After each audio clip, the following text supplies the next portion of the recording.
place where here isn't a simple coordinate, but a specific vibration, an interference pattern woven by everything else that exists. Sounds a bit like something from a sci-fi novel, doesn't it? Today, we're taking a deep dive into exactly that kind of profound idea. We're exploring the proposition that a particle's position in space-time, well, it might be defined by a unique vibrational frequency. And that frequency itself is determined by the confluence of interactions from the entire universe. It's a concept that points to a universe that is fundamentally holistic, relational, and incredibly dynamic. Our mission today is to unpack this mind-bending concept. We're using insights drawn from a fascinating source, the relational universe, vibration, position, and space-time. And this isn't just about understanding complex physics, okay? It's about shifting your perspective on reality itself, offering insights that might just make you rethink everything you thought you knew about where things are and, well, what they are. So let's get started. When we talk about vibration, the word itself has a surprisingly broad meaning, right? In popular culture, you hear it used a lot, like in spiritual wellness or metaphysical discussions, people talk about high frequencies for joy, maybe low frequencies for fear. There's this powerful, almost intuitive sense of interconnectedness. It's often echoed by quotes like the one people attribute to Nikola Tesla. If you want to find the secrets of the universe, think in terms of energy, frequency, and vibration. And while that human intuition is certainly compelling, for our deep dive today, we really need to focus on the precise physical definitions of vibration. Right. And it's fascinating how that scientific definition evolves, as we move from the everyday world to the quantum and cosmological scales. At its simplest, vibration is just periodic motion around a stable point. It's defined by its frequency, how often a cycle repeats, and its amplitude, or how far it moves. Think of a classic pendulum swinging back and forth, or a weight on a spring bobbing up and down, or maybe more relatable, a plucked guitar string. Its vibrational frequency directly determines the musical pitch you hear. Simple enough. Okay, that makes sense, like basic physics. Exactly. But we can scale this concept down dramatically. Atoms within molecules, atoms in crystal structures, they aren't static, they vibrate. And they do so at incredibly specific quantized frequencies. These frequencies are like unique fingerprints for compounds. It's how we identify them with techniques like infrared spectroscopy. They're also vital for material science, influencing things like, materials' heat capacity, for instance. So it goes way beyond just sound or simple mechanics. Absolutely.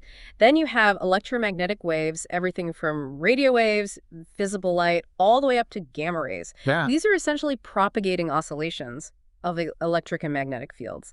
And what's particularly striking here is the Planck-Einstein relation, EAF. It tells us that the frequency of these waves is directly proportional to the energy of their photon. So a high-frequency gamma-ray photon isn't just a different color of light. It carries billions of times more energy than a low-frequency radio wave photon. This means frequency isn't just a descriptor. It's a direct measure of energy at the quantum level. It gets really interesting here. So if I'm understanding this correctly, vibration isn't just about sound waves or light waves. It's a fundamental property linked directly to energy, even identity, and it extends to the very fabric of reality itself. Precisely. And if we connect this to the bigger picture, well, perhaps the most profound application of vibration comes from Einstein's general relativity.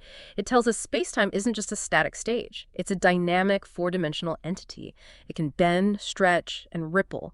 John Wheeler famously summed it up: matter tells space-time how to curve, and space-time tells matter how to move. And just like ripples on a pond, cataclysmic cosmic events like merging black holes create gravitational waves. These are literal vibrations, ripples into the very fabric of space-time. Wow, actual ripples in space. Yeah, and their detection by observatories like LIGO and Virgo confirmed Einstein's prediction. It essentially established that the medium in which we define position is itself vibrant and dynamic. Okay, so just as our understanding of vibration has expanded like that, the concept of a particle's position has also undergone a pretty radical transformation, hasn't it? Classically, it's all very intuitive. Space-time is this smooth, continuous, four-dimensional fabric, like a map. An event is just a unique spot in space at a specific moment in time, given by its coordinates, x, y, z, t. A particle's journey through time is simply its world line, a continuous path traced on this map. In this familiar view, position is fundamental, objective, definite, for any given observer anyway. It's the bedrock of our everyday experience. Right, the common sense view. But this is where quantum mechanics really throws a wrench into that classical certainty. A fundamental particle, say an electron, isn't a tiny billiard ball sitting at a definite spot. Not really. Instead, it's described by something called O wave function, represented by psi usually. This wave function essentially tells you the probability amplitude of finding that particle at any given point in space. Probability amplitude. Yeah, and the Born rule then quantifies this. The actual probability of finding a particle at a particular location is the square of the magnitude of this amplitude at that point. But the truly mind-bending part is that before we measure it, the particle exists in a state of superposition. Superposition, meaning it's in multiple places at once. Sort of. It's more like a cloud of potentiality, if you will, spread out across multiple locations simultaneously. Not quite here or there. A cloud of potentiality. I like that. So it's not actually anywhere specific until we look for it. Not in a definite classical sense, no. And the Heisenberg uncertainty principle further complicates things. Right, the uncertainty principle. Exactly. It tells us there's a fundamental limit to how precisely we can simultaneously know certain pairs of properties, like a particle's exact position and its exact momentum. You can know one well, but the other gets fuzzy. It's only the act of measurement, the interaction, that forces this probability cloud to, well, collapse is the word often used, into a single randomly determined location. Right. That makes the query we're tackling today even more radical then. It clearly challenges the classical idea of position as just a simple coordinate that's gone. But more subtly, it seems to push beyond even the standard quantum view. It's suggesting position isn't just probabilistic until measured locally. Instead, it proposes that a particle's position is holistically determined by the entire universe at once, derived from the vibrations from the rest of the universe. That's a huge conceptual leap. So how do we bridge that gap? How do we get from our familiar understanding of a point in space to this radical idea of position being defined relationally by the entire universe?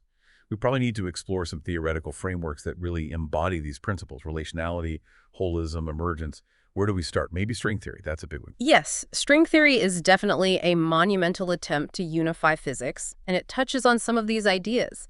The central concept is quite elegant, really. What we perceive as fundamental point particles, electrons, quarks, photons, are actually not points at all in this theory. Instead, they're proposed to be unimaginably tiny, one-dimensional, oscillating strings of energy. We're talking scales around the Planck length, about 10 to the minus 35 meters. Incredibly small. And every particle we know, even the forces between them, are simply different manifestations of these vibrating strings. So the vibration is the particle, in a sense. Exactly. And here's the crucial insight relevant to vibration. The different ways a string can vibrate, its different modes of oscillation, correspond to different types of particles, each with unique properties like mass, charge, spin. So one specific vibrational pattern might give us an electron, another a photon, and yet another could be the graviton, the hypothetical carrier of the gravitational force. You could say the music of these strings creates the diversity of particles in our universe. Okay, vibration defines identity. Precisely. But this also highlights a key distinction with our listener's query. While string theory certainly says vibration is fundamental, it uses vibration to define a particle's identity, what kind of particle it is. The string's position within spacetime where it is located is still described using the standard tools of quantum mechanics, including things like wave functions and probabilities. I see. That's an important nuance. Identity versus position. So if the strings vibrating create the particles, could the space-time background they exist within also be some kind of vibrational construct itself? That's a brilliant question, and it leads us towards a different, perhaps even more radical philosophical approach to reality, one that resonates even more deeply with the holistic spirit of the query. You have to go back to the 1950s and 60s. Particle accelerators were discovering this bewildering array of new particles, especially hadrons. It got playfully called the particle zoo. Right, too many fundamental particles. Exactly, and the physicist Jeffrey Chew responded with a very different idea: nuclear democracy. Instead of some particles being the fundamental building blocks and others being composites, he suggested that every hadron is, in a way, made up of all other hadrons. It's an infinitely regressive, self-consistent network. It completely rejects the traditional building block metaphor and replaces it with something more like a vast interconnected web. A web where nothing is truly fundamental on its own, but everything is defined by its relationship to everything else. That's quite a philosophical shift. It really is. And to put this philosophy into a mathematical framework, Chew and his collaborators championed something called S-matrix theory, which was actually pioneered earlier by Werner Heisenberg. This theory tries to describe only observable quantities. It relates the in particles, the ones that go into a collision, directly to the out particles, the ones that come out after the interaction. The genius, or perhaps the radical part, is that it makes no reference to what happens in between. It avoids hypothetical space-time narratives about the collision itself. It focuses purely on the relationships between the initial and final states. So it bypasses space-time, in a way. That was the hope. And the most ambitious idea within this program was the bootstrap principle. This was the radical notion that the universe is entirely self-determining. The S-matrix, which describes all possible particle interactions, wouldn't need arbitrary inputs. It would be uniquely fixed by a very small set of fundamental consistency conditions. Things like relativity physics looks the same for everyone. And unitarity probabilities have to add up to 1, basically meaning stuff doesn't just vanish or appear out of thin air. The hope was that only one possible S-matrix could satisfy all these conditions simultaneously, and that S-matrix would have to describe our universe. The universe pulls itself up by its own bootstraps, so to speak. Wow. And the core insight here, relevant to our query, is really powerful. A particle, in this view, is essentially its web of relationships with all other particles. Its properties emerge from the requirement of overall consistency. That's truly revolutionary. It replaces the idea of fundamental laws and substances just sitting there, with self-consistency as the ultimate driving force. The universe isn't built on anything pre-existing. It's a dynamic, interconnected system that generates and sustains itself purely through the mutual consistency of its parts. Now, if I'm looking back at our listener's query that a point's identity, or maybe position, is defined by the unique manner in which the vibrations from the rest of the universe interact with that particular point. Gosh, it sounds like a near-perfect prose description of the bootstrap principle. It does capture that holistic relational spirit beautifully, doesn't it? However, there's a crucial distinction we need to keep in mind. The original S-matrix program, especially in its most ambitious form, was explicitly anti-spacetime, fundamentally. It sought to replace spacetime with this abstract network of relationships and interactions. But our listener's query is about defining position within spacetime. So while the philosophy aligns, we still need a mechanism to connect this relational network back to the geometry we experience. We need to bridge that gap. Okay, which brings us then to what sounds like a truly cutting-edge area of physics, the idea of emergent spacetime. Could this be the key to bringing these ideas together? It very well could be. The general concept of emergence itself is quite common in science. Think of wetness, right? A single H-arrow molecule isn't wet. Wetness is a property that emerges from countless H-arrow molecules interacting collectively. Or temperature from atoms moving. Exactly. Theories of emergent spacetime apply the same logic to the very fabric of reality. They propose that the smooth, continuous, four-dimensional spacetime described by Einstein's general relativity isn't fundamental, it's not the bedrock. Instead, it's seen as an effective, large-scale description that emerges from a deeper, non-spatiotemporal system. A reality that we expect would look very different would probably break down at extremely tiny scales, like the Planck length. So space-time itself is just what we see on the surface. That's the idea. And one of the most compelling concepts pushing this forward is the holographic principle. It actually originated from studying black holes. Physicists like Jacob Bekenstein and Stephen Hawking discovered something really strange. A black hole's entropy, its information content, essentially is proportional to its surface area, not its volume. Area, not volume. That seems backward. It was incredibly counterintuitive. But Gerard Hooft and Leonard Susskind then generalized this. They proposed that the complete description of any volume of space can be fully encoded on a lower dimensional boundary surrounding it. It's like saying our entire three-dimensional universe could be a hologram, a projection of information stored on some distant two-dimensional surface. Wow. Like the universe is a giant cosmic 3D movie projected from a 2D film strip. That's a great analogy for it. And it strongly implies that spacetime and gravity are not fundamental but emergent phenomena. The 8SCFT correspondence, which is a highly successful theoretical tool, actually provides a concrete mathematical example of this holographic principle in action. It connects gravity in one space to a quantum theory without gravity on its boundary. Okay, that's mind-bending. It is. And building on that, a more recent and truly fascinating proposal is the EREPR conjecture by Leonard Susskind and Juan Maldacena. It suggests a deep, maybe even fundamental connection between quantum entanglement, what Einstein famously called spooky action at a distance, and space-time geometry. The core idea is that two entangled particles might actually be connected by a microscopic wormhole, technically an Einstein-Rosen bridge or ER bridge. Entanglement creates wormholes. Yeah. Seriously. At a conceptual level, yes. The profound implication here is that the more entangled two quantum systems are, the closer they should be considered in the emergent spacetime geometry. So, the smooth fabric of spacetime we perceive is actually a macroscopic map of an underlying, incredibly complex network of quantum entanglements. In this view, space is the pattern of relationships between things. Okay, that's a powerful idea. Space is the relationships. Exactly. And there are other approaches too. Loop quantum gravity, for instance, suggests that space isn't smooth at the Planck scale, but is built from discrete quanta of volume and area, forming a kind of spin network, also very relational. Right. So these theories really do seem to provide the missing pieces, potentially. The S-matrix bootstrap gave us the relational philosophy, the idea that consistency is key, and these emergent spacetime theories show how such a relational system, perhaps based on entanglement, could give rise to the geometric reality we experience. So if spacetime geometry is a map of entanglement patterns, then a particle's position is no longer some fundamental coordinate label. It's defined by its unique set of entanglement relationships with everything else in the universe. That's the picture these frameworks are painting, yes. It becomes a relational property derived from the network structure. And it's not just these, speculative cutting-edge theories. Even within standard quantum mechanics, some interpretations align beautifully with these holistic ideas, right? Indeed. You don't necessarily have to go all the way to string theory or emergent gravity to find relational thinking. Take Carlo Rovelli's Relational Quantum Mechanics, or RQM. It asserts that the state of a quantum system is only meaningful in relation to another physical system, essentially, an observer, or any interacting entity. There's no absolute universal state of reality floating out there. Everything is a network of perspectives, and every physical interaction constitutes a measurement relative to the systems involved. So reality depends on the interaction, on the relation. Precisely. It provides a grammar, you might say, of pure relation. In this context, the vibrations from the rest of the universe aren't just an influence.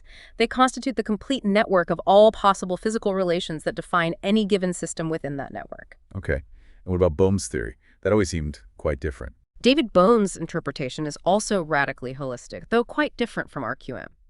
He posited that our perceived reality, what he called the explicate order, unfolds from a deeper, undivided, enfolded reality, the implicate order. He often used the hologram analogy, too.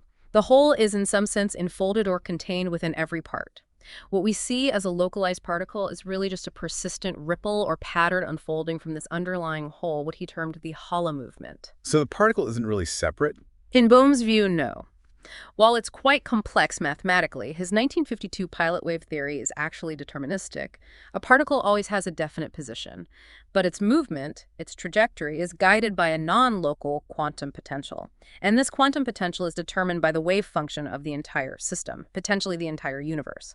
This provides a very direct mechanism for holistic influence. So the vibrations from the rest of the universe Are quite literally encoded in that guiding quantum potential that orchestrates the particle's behavior, instantaneously connecting it to the state of everything else. So both RQM and Bohm, in very different ways, offer powerful frameworks. They dismantle the classical notion of independent, localized objects and affirm that the state of any part is inextricably linked to the state of the whole. They give us a language for the universe as one interconnected entity. Right, this is fascinating. We've explored these deep ideas about vibration, position, relational reality, entanglement, emergence. Now, how can we piece all of this together? Can we construct a coherent physical model, even if speculative, that directly addresses our listener's query? Well, we can try to sketch out what such a vibrational relational model of space-time might look like, synthesizing these threads. The listener's query itself is almost a blueprint. You'd start with a pre-geometric foundation. Reality's most fundamental level isn't space-time geometry, but perhaps a quantum informational substrate. Think of it as pure quantum data, maybe qubits or something similar. The organizing principle for this substrate wouldn't be standard laws imposed from outside, but the bootstrap principle. The entire system must be profoundly self-consistent. The whole determines its parts, and the parts collectively determine the whole. Governed by consistency itself. Exactly. Then, quantum entanglement would be the physical manifestation of this network's abstract relations. Entanglement is the connection, and from this deep, highly entangled network, space-time itself, our sense of distance, geometry, position, emerges as a macroscopic, coarse-grained map. Points that are highly entangled in the fundamental network appear close in our emergent space. Smooth spin time is likely an illusion of scale. Like the wetness emerging from the water molecules. Precisely. Finally, in this picture, a particle isn't a fundamental blob, but a stable, localized excitation within this informational substrate. And its position is its unique locus within that emergent geometric map. It's defined purely by its specific, unique set of entanglement relationships with the rest of the network. That's a really comprehensive framework. It ties everything together. So how does this grand synthesis explain the specific language of our query? The part about a unique vibrational frequency and the interaction from the universe. Okay, let's translate the query's terms into this model. The vibrations from the rest of the universe could be interpreted as the collective quantum state, maybe the universal wave function, of this entire underlying informational substrate. It's the hum of the whole system. When the query mentions these vibrations interact with that particular point, this points directly to quantum interference. The wave functions, or informational states of all the fundamental degrees of freedom, are constantly interfering with each other across the network. Most of the time, this interference is destructive. Things cancel out. But at specific points, a unique confluence of these vibrations leads to stable, constructive interference. This creates and sustains the localized excitation, stable pattern, that we perceive as a particle. So the particle is where the vibrations add up constructively. In a manner of speaking, yes. And the unique vibrational frequency it maintains isn't a simple oscillation like a guitar string's pitch. It's much richer. It represents the unique, complex, holistic pattern of information, the specific amplitudes, phases, and crucially, the entanglement correlations of all those interfering background vibrations that precisely converge to create and sustain that particular particle at that emergent location. So frequency here means more like a unique signature. Exactly, a unique informational signature. Think of it using the vibrational holography analogy again. The universal wave function, the total state of the substrate, is like the illuminating laser beam. The self-consistent entanglement network acts like the complex holographic plate. And the real world of particles appearing at definite positions is like the 3D image that's projected an image formed by the intricate interference patterns of these underlying quantum vibrations or information flows. The particle's unique frequency is its unique informational signature within this grand cosmic hologram. That's a beautiful way to visualize it. Makes a very abstract idea much more tangible. But, and here's where it gets really challenging, right? This synthesized model sounds incredibly elegant, almost poetic. But what are the actual scientific hurdles it faces? What are the critiques? Oh, there are significant challenges, absolutely. First, historically, the original S-matrix bootstrap program, for all its philosophical appeal, was largely abandoned in the 1970s. Why? Mainly because of the spectacular success of quantum chromodynamics, or QCD. QCD is a reductionist theory. It explains hadrons in terms of fundamental quarks and gluons interacting via forces. It made precise, testable predictions that matched experiments incredibly well. So the building block approach won that round. It did, convincingly, at the time. The original bootstrap struggled to make those kinds of precise, falsifiable predictions. It was mathematically very difficult and didn't offer a clear computational path forward back then. And of course, the whole concept of emergent spacetime, while exciting, is still very much a frontier research area, not established fact. There isn't one consensus theory for how spacetime emerges. We have different approaches. String theory, loop quantum gravity, various quantum information models like ERAPR, they all face profound challenges, like why our specific universe emerged, why 3 spatial dimensions and 1 time dimension, why this particular set of particles and forces, why is spacetime nearly flat on large scales. The statement that spacetime emerges from entanglement is currently more of a guiding principle, a powerful intuition, than a fully worked out predictive theory. So given those significant historical and current challenges, is there a comeback story for the bootstrap idea? Or has it just faded into the history books as an interesting but ultimately unsuccessful path? Not at all. Actually, it's quite the opposite in recent years. We're seeing a remarkable resurgence, often called the conformal bootstrap. Modern physicists, armed with much more powerful mathematical techniques and computational methods, are revisiting Chu's core idea. They're exploring the space of all possible quantum field theories by imposing those fundamental consistency principles, unitarity, causality, symmetries. And this new bootstrap approach is producing incredibly precise, sometimes world record, predictions for various physical systems, like critical phenomena and statistical mechanics.